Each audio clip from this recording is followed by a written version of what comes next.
what's up guys, this is Ibuprofen1696 here with another Paragon video. Today we're going to be covering some of the basics of deck building. I did my last video on some of the basics of Paragon, just kind of some quick tips and tricks to help you get started. But this video is directed to people who have maybe played a few matches, gotten a few card packs, and can't wait to see how to build your own deck. Let's talk about cards first, actually.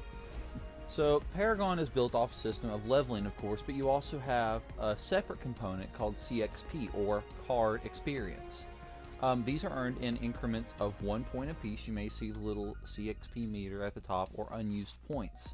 You can earn up to 60 a match, and they're used to unlock these little utility cards. Now you'll start off with your basic deck whenever you load into a game and you use like the pre-made decks of all these basic cards.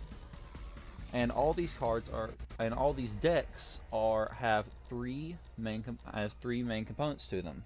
So you can either have the Archmagus, which does a boost to your power, and 300% damage versus structures to minions. That means your minions are going to be able to hit your towers harder.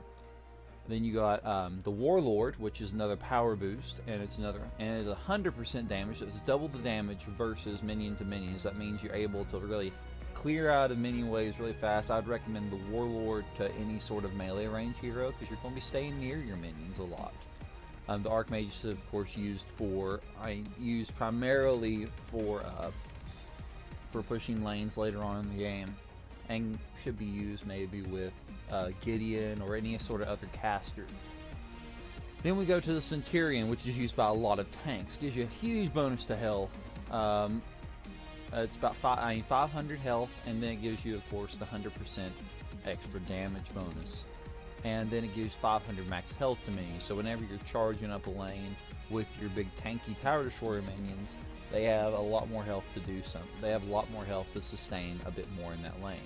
And of course, we have all these universal cards, which means they can be used by any hero in the game.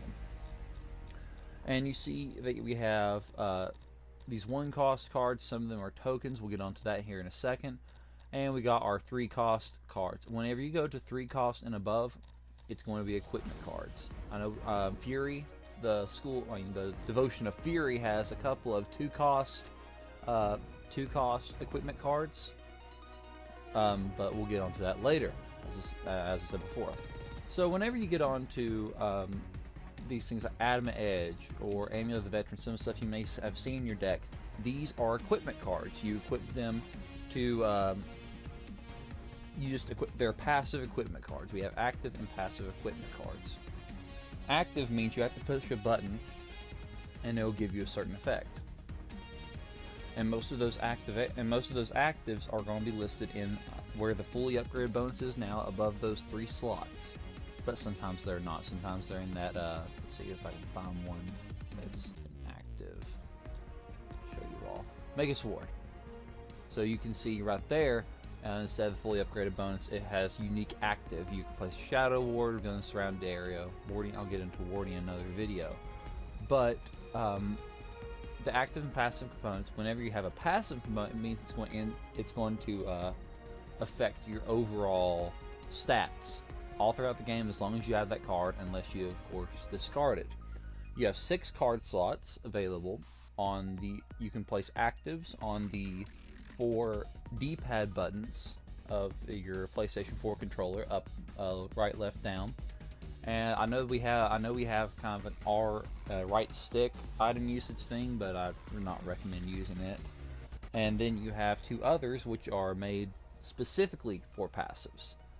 You can fit passives in the active slots, but no actives in the 2 passive slots, if y'all catch my drift.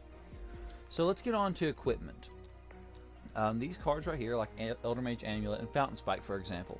As you can see with Elder Mage, we have it gives you 6 power and health, and then once you fully upgrade it, it gives you 100 health. So by now you're asking, well, how do I upgrade these cards? Well, if you look, you see these cards called Advanced, Chrono, Shock, Spark, Pierce. Any one of these single word cards, that are used like maybe in the 1s or 2s or 3s, and these can go up to 5. Give you an extra boost to power or mana depending on how much card power you spend on it. So think about it this way: if you spend 3 card power on a major cast, you're going to get 18 power. But if you decide, well, I don't want to spend that much card power, I'm just going to buy the regular cast, which is 2 mana right here, you're only going to get 12 power. So it scales in 6 power per card point. And that goes the same way with mana. Say you want to get basic mana, well, not basic mana, but you want to get plain old mana. It's going to be a 2 cost, 60. So these scale in 30. So if you got 1 cost mana, it's going to be 30 mana, 30 extra mana, then 60 extra mana, then 90 extra mana. I think is the 3. I'm just making sure just so I don't lie to you all.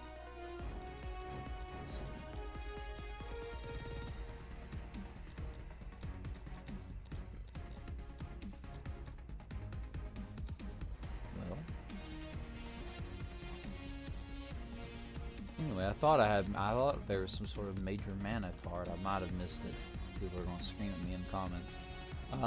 Oh, there we are. Advanced mana. Okay, 90 mana. Okay, make sure I wasn't lying to you all.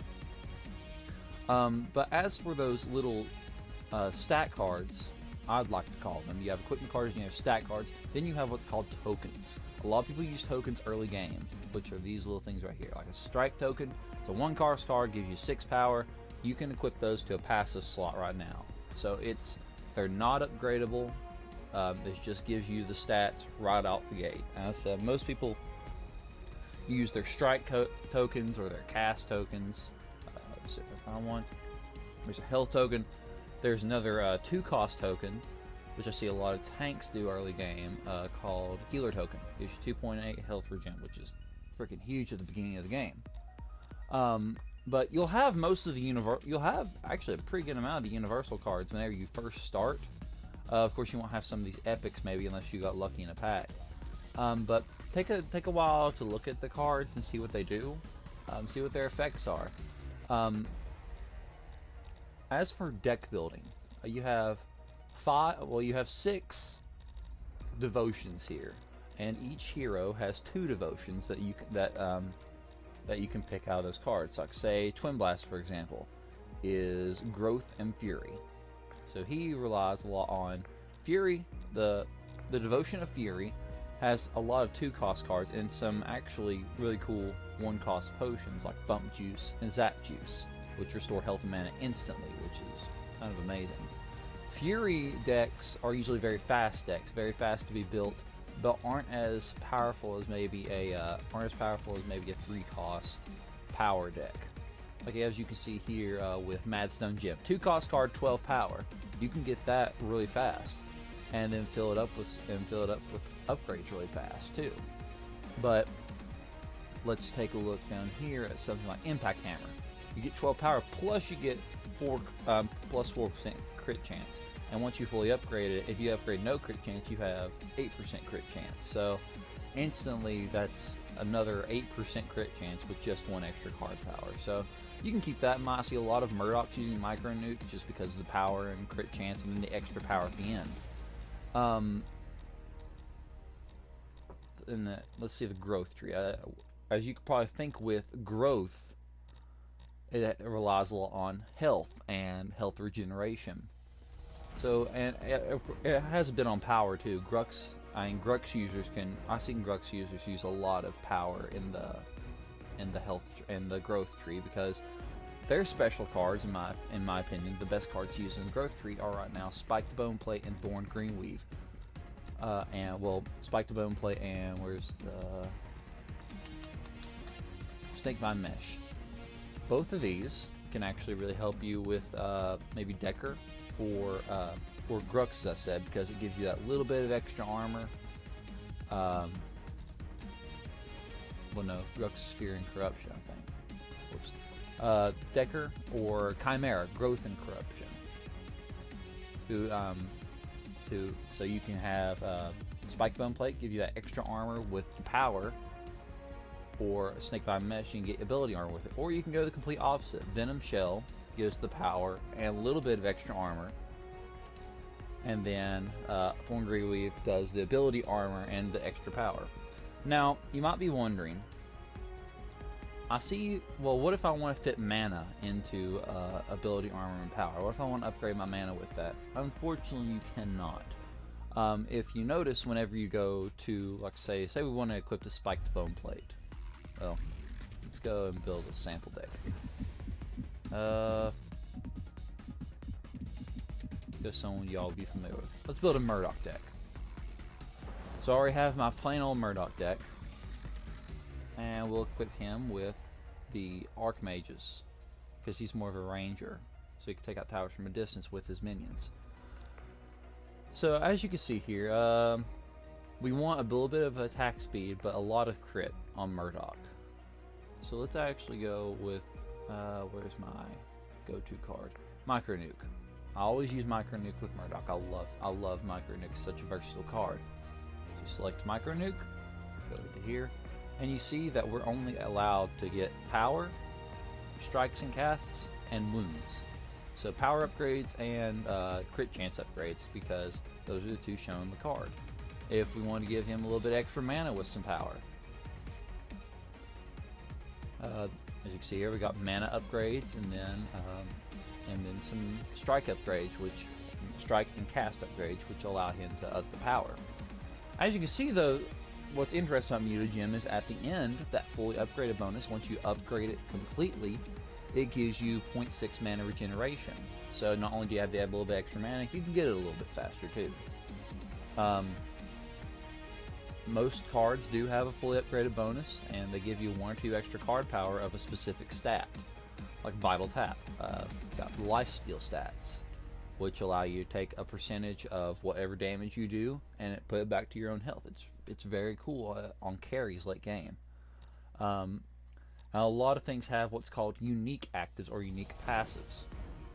Unique actives, of course, are activated through a button press, and the reason they are called unique is because they cannot stack. So, say if I got a card like Victory Torch here, and it says unique passive once it's fully upgraded with 3 power slots or 3 mana regen slots or a mixture of 2.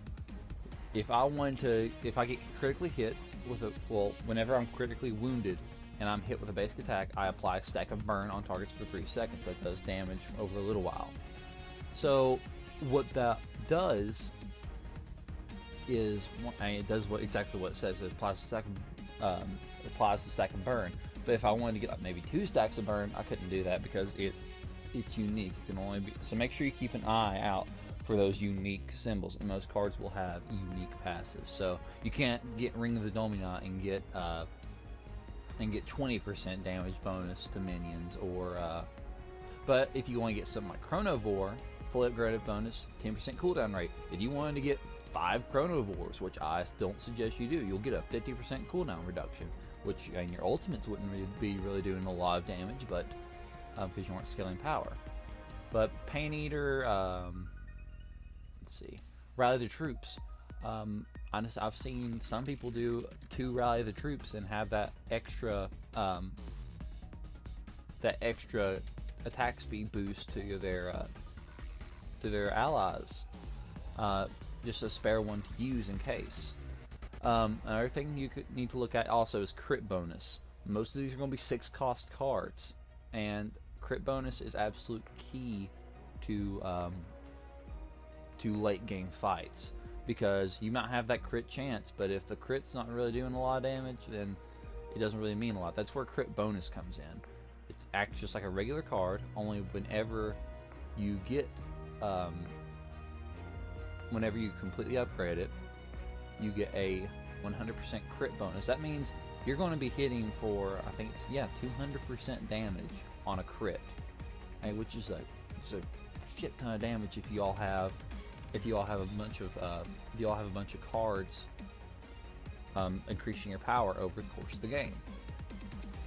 And of course you have like Teleblink or Nano Drive. Any one of these, just take a look at all of them whenever you get the chance, or just make sure whenever you're opening packs that you aren't just skipping past it. Look at the cards and say to yourself, hey, would this work with my deck or not?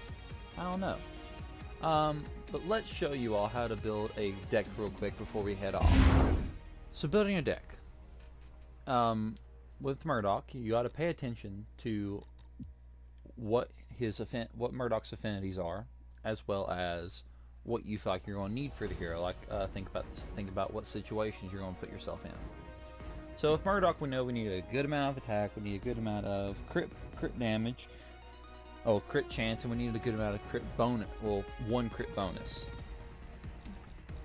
Just to give him that extra little bit of crit that he needs to do the extra damage. So starting out, you want to always have a health potion, a mana potion, and any one of these tokens will do fine. I know some people use the bump juice for the extra health, just to have it. Some people use the zap juice for the extra mana, and a lot of people that I know, including myself, use cast tokens heavily. I know some people probably don't have cast tokens or health tokens or any sort of tokens right now with their first few card packs, so right now I'm just going to go with the Scout's Ward, just keep things simple.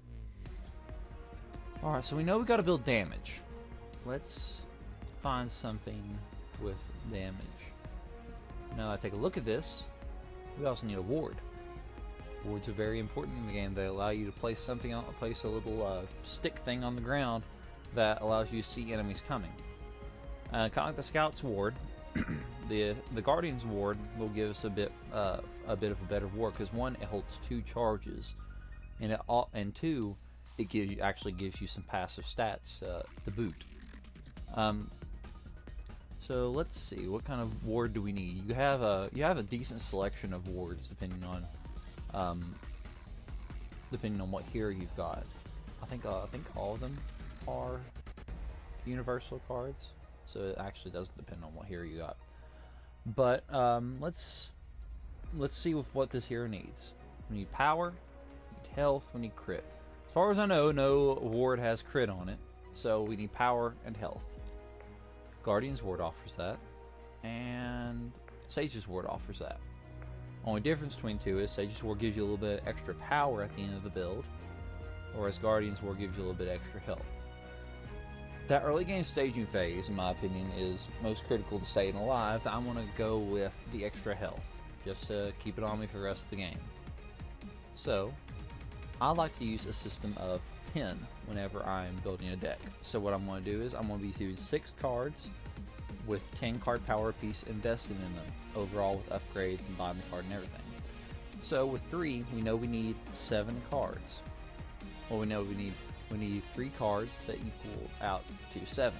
So that could be 2, 2, 3, or 4, or a 4, 2, 1, or a 5, 1, 1.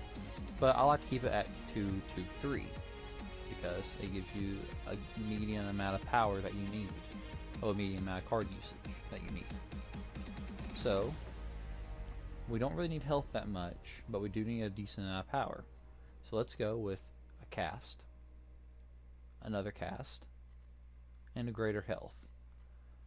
2 casts together will give us 24 power, and the greater health will give us 150 health, added to the extra 100 health, so we're going to have an extra 250 health after we build this card, which is giant in Monolith. Now as you can see, I did not save that by accident, so make sure you press link and add, which is your square button, and it'll link the upgrades to the card. And whenever you go in to upgrade this card, it'll just bring up those upgrades so you know what upgrades are on every card. Now, quick thing, as for discarding, later on in the build, I'd say as soon as you have 3 card power, go ahead and discard the Scout's Ward, because you don't want it just bugging up your card inventory. What you'll do is you'll select Scout's Ward with X, you'll highlight it, and you'll press square to discard it, and you'll get the card power back. Any card that you discard with its linked upgrades will give you the same amount of card power that you've invested in it. So, say if you got rid of your Guardian's Ward by accident, it'll give you 10 card power back to spend however you want. So let's see, we need a bit extra damage. Let's go for some more damage, and start building a crit too. So I like using Micro Nuke personally, because it is a solid card to build crit and power. I know some people use Impact Hammer, But as you can see with these, the end result is 4% crit chance, while the micro nuke has extra 6 power added onto it. I like the power because you might be able to hit crits. Well, this is how I see it. You might be able to hit crits, but if those crits aren't doing anything, then it doesn't really mean much. So let's go with our micro nuke, and we'll do our 2-2-3 system again. But let's go cast a plain wound and a major cast. That gives us a nice amount of damage with a decent amount of crit. So you might only have one micro nuke, which is why I'm not going to use 3 of them like I do in my Murdock deck. So let's say we're facing up an enemy with some armor on. We need something to penetrate through the armor. So that's where Rust Breaker comes in, or Meltdown. I like Meltdown a bit more with Murdock because once again that power really, extra little boost of power really helps. But that's ability pin. Never mind. That goes with crap. I meant Rust Breaker. My mistake, guys. I'm sorry. So the basic pin, it's going to be used on your basic attack. If you go ability pin, it's going to be more on your abilities, which used in Howitzer. That's what I was thinking. Howitzer, Gideon, or someone that can use that. Someone that heavily uses their abilities. So let's go with this one with kind of how we build the micro nuke. Let's go with a cast, a pierce, and then a major cast. So we still know we have a good amount of damage, and we have a little bit of armor penetration of that. So anyone who's played Murdock, if you've played Murdock before now, you know that his attack is slow. We do not want a slow attack, especially late game. So let's see if there's any good attack speed cards that'll help us. So in order to find out, we have a lot of cards here to pick from. So let's find out what cards have attack speed in them. So what we do is we go down here to this filter menu, and it says, we go to attack speed. It says attack speed is recommended for Murdock. And anything that's recommended for your specific hero is going to be down here, highlighted by a little green triangle in the top left-hand corner. Let's filter our attack speed. And some of these are pretty good. I know there's one good card. Heart Shot. On player kill, you get 280 max movement speed for 4 seconds. That means you're able to kind of go in and secure that killing shot and then get out of there quickly, which is very nice to anyone who's played Murdock in the past and had to run away from a bad team fight. So let's go with Heart Shot. So as you can see, this card costs 5, so it's going to be a mid to late game card. You don't want to invest in this as your first card, but we need total upgrades that equal out to 5. So let's get a kinetic that equals 4, and then a minor kinetic to equal out to 5. At this point, you'll have gotten rid of your Scout's Ward and got the extra card point back. So let's see, we got armor penetration, we got a little bit of attack speed, we got a good amount of power. Let's build a little bit more crit. So let's clear our filters with triangle, build just a little bit more crit.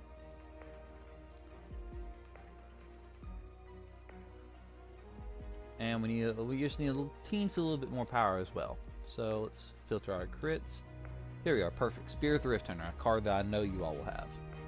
Spear of the Rift Hunter gives the extra crit chance and just a little bit extra power that we need. So let's go cast or strike. Whoops, no, not cast. Wound and major cast or strike.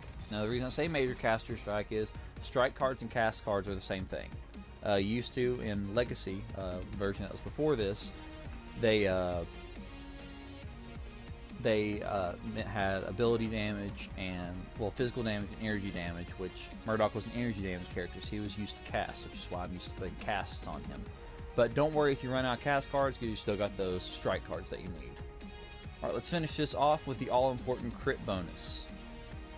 This, whenever you hit your crit, it hits harder. It gives an extra 100%, so it doubles your damage on your crit, basically. So if you're hitting 150 crit, it's going to hit 300 on your crit. And of course, we need all-important power. So we got a 6-cost Blade of Agora, which I know everyone has. Let's say we need 4, so we're going to go with a Caster Strike, then a Minor Caster Strike. Well, 2 Minor Caster Strike, and that equals out to 4. which equals the total card investment to 10. So throughout the build, you can discard your mana potion and health potion as you see fit. Wait to discard your health potion last before you get your last card of any of these. But this is a good basic deck to start out with the system of 10. I use it on actually all my decks because I like the simplicity of it. I do a little bit more advanced decks, but I really don't play them as much because I like the simplicity of this. I don't like having to spend time where I could be farming, just hitting discard and focusing on upgrades and all that. But I understand its point. I understand if you like it. I mean, that's perfectly fine. But I like this because of the simplicity. It's perfect for new players. Anyway, that's all I have for you all. Hope you have a great day, and I will see you